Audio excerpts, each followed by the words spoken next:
How to play PS2 games on any Android.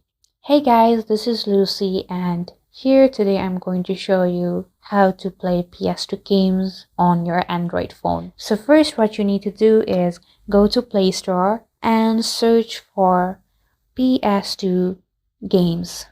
So here there are tons of options you will see, and there is Demon SX2 Pro PS2 emulator, so you can download any of these and wait for it to download.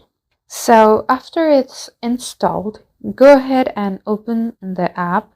Here you need to put the PS2 ISO, which you can get anywhere in Google, and you can do as instructed by this application, and you can play PS2 games in your Android mobile phone. Thank you guys for watching. Like and subscribe if this video helped, and I'll meet you guys in the next video.